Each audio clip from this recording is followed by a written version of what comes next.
Rule 3. Do not hide unwanted things in the fog. Imagine that you are afraid. You have reason to be. You're afraid of yourself. You're afraid of other people. You're afraid of the world. You're nostalgic for the innocence of the past, for the time before you learned the terrible things that shattered the trust characterizing your childhood. The knowledge you have gained of yourself, other people, and the world has embittered more than enlightened. You have been betrayed, hurt, and disappointed. You have become distrustful even of hope itself, as your hope has been repeatedly shattered, and that is the very definition of hopelessness. The last thing you want to know is more. Better to leave what is enshrouded in mystery. Better as well to avoid thinking too much or at all about what could be. When ignorance is bliss, after all, 'tis folly to be wise. Imagine more precisely that you are so afraid that you will not allow yourself even to know what you want. Knowing would simultaneously mean hoping, and your hopes have been dashed. You have your reasons for maintaining your ignorance. You're afraid, perhaps, that there is nothing worth wanting. You're afraid that if you specify what you want precisely, you will simultaneously discover, and all too clearly, what constitutes failure. You are afraid that failure is the most likely outcome. And finally, you are afraid that if you define failure and then fail, you will know beyond a shadow of a doubt that it was you that failed and that it was your fault. So you do not allow yourself to know what you want. You manage this by refusing to think it through. You are happy, satisfied, and engaged sometimes, and unhappy, frustrated, and nihilistic other times, but you will not inquire deeply into why, because then you would know. And then you would encounter yet again shattered hope and confirmed disappointment. You are also afraid, but for different reasons, to allow others to know what you want. First, if they were to find out just what you wanted, then they might tell you, and then you would know, even if you were fighting against gathering that very knowledge. Second, if they knew, they could then deny you what you truly wanted, even needed, and hurt you much more efficiently than they might if your deepest desires, and therefore your vulnerabilities, remained secret. The fog that hides is the refusal to notice, to attend to, emotions and motivational states as they arise, and the refusal to communicate them both to yourself and to the people who are close to you. A bad mood signifies something. A state of anxiety or sadness signifies something, and not likely something that will please you to discover. The most probable outcome of successfully articulating an emotion that has accrued without expression over time is tears, an admission of vulnerability and pain, which are also feelings that people do not like to allow, particularly when they are feeling distrustful and angry. Who wants to dig down into the depths of pain and grief and guilt until the tears emerge? And voluntary refusal to take notice of our emotional states is not the only impediment to dealing with them.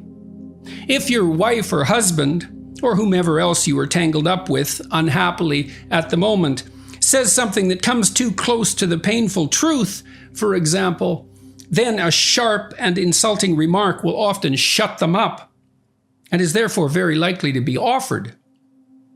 This is partly a test. Does the person being insulted care enough about you and your suffering to dig past a few obstacles and unearth the bitter truth? It is also partly and more obviously defensive. If you can chase someone away from something you yourself do not want to discover, that makes your life easier in the present.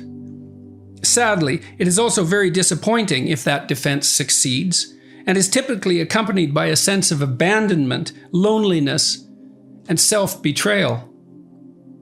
You must nonetheless still live among other people, and they with you, and you have desires, wants, needs, and however unstated and unclear. And you are still motivated to pursue them, not least because it is impossible to live without desire, want, and need. Your strategy under such conditions? Show your disappointment when someone close to you makes you unhappy. Allow yourself the luxury and pleasure of resentment when something does not go your way. Ensure that the person who has transgressed against you is frozen out by your disapproval. Force them to discover with as much difficulty as possible exactly what they have done to disappoint you. And finally, let them grope around blindly in the fog that you have generated around yourself until they stumble into and injure themselves on the sharp hidden edges of your unrevealed preferences and dreams. And maybe these responses are tests too. Tests deeply associated with the lack of courage to trust. If you really loved me, you would brave the terrible landscape that I have arrayed around myself to discover the real me. And perhaps there is even something to such claims, implicit though they may be. A certain testing of commitment might have its utility. Everything does not have to be given away for free, but even a little unnecessary mystery goes a long way. And you must still live with yourself. In the short term, perhaps you are protected from the revelation of your insufficiency by your refusal to make yourself clear. Every ideal is a judge, after all, the judge who says you are not manifesting your true potential. No ideals, no judge. But the price paid for that is purposelessness. This is a high price. No purpose, then no positive emotion, as most of what drives us forward with hope intact is the experience of approaching something we deeply need and want.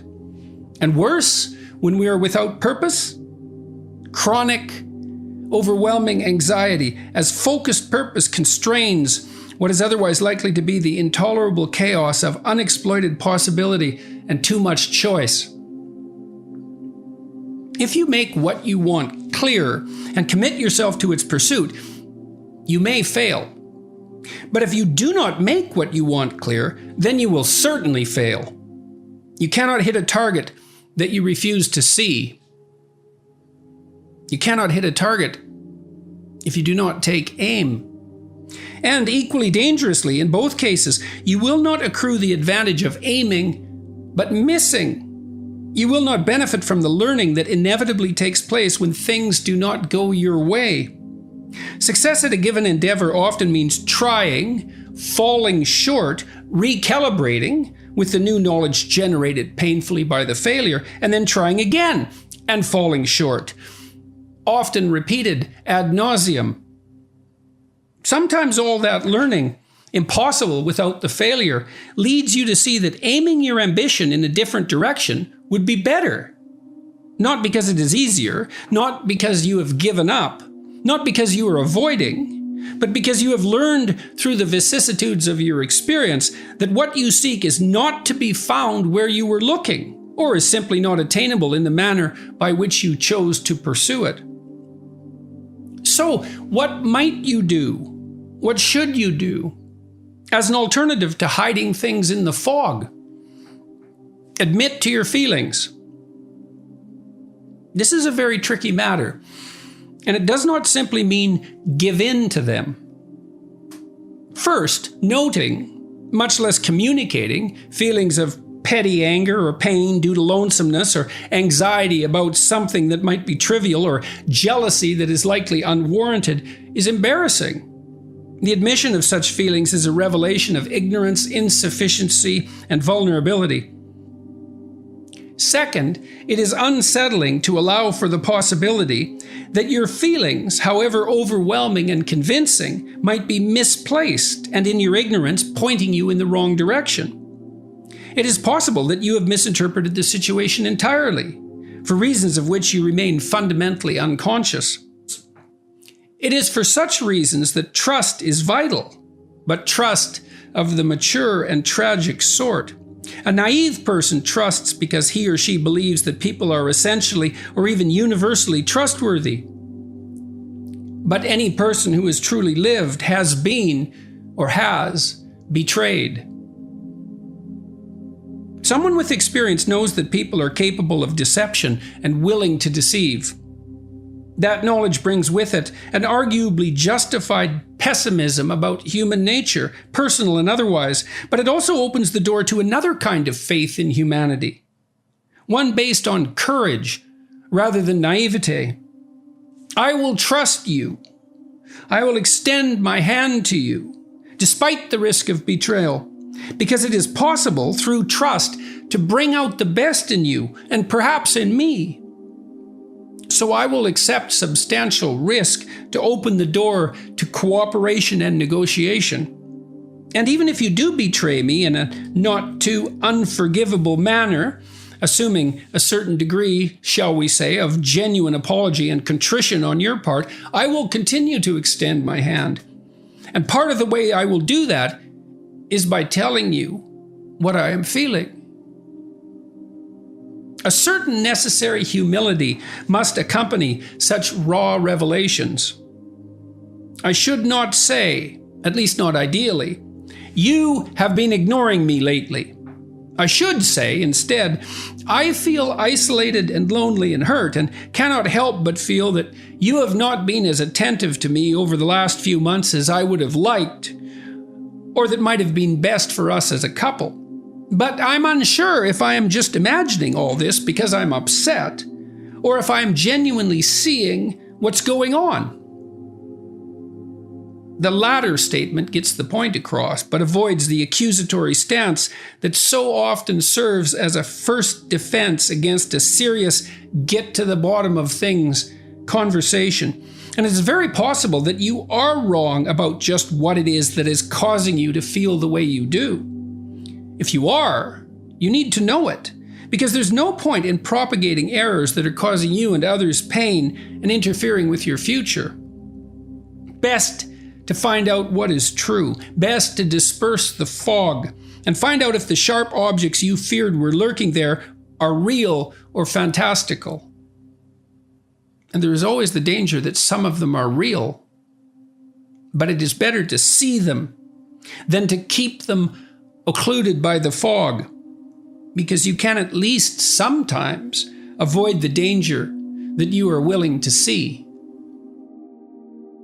This video is sponsored by Blinkist. Reading books is great, but I've talked about this many times before. Many books are written very inefficiently and should be much shorter than they are. Not only that, sometimes you just don't have the time to read a whole book, or you might want to just go back and review the main ideas without reading the whole thing again. This is why I use and recommend Blinkist. It's a great app that takes information from the best books and condenses it to 15 minutes that you can read or listen to. For someone looking to learn, I really think this might be one of the best apps out there right now. I recommend starting with a summary for any book on the Fight Mediocrity beginner's reading list, or any of the books that are in my Blinkist library right now. If that sounds good, head over to blinkist.com/fightmediocrity or click the link in the description below. You can give it a try for 7 days completely free, and if you don't want to continue, you can cancel at any time. As a Fight Mediocrity viewer, you'll also get 25% off if you decide you want the full membership. Thanks for watching.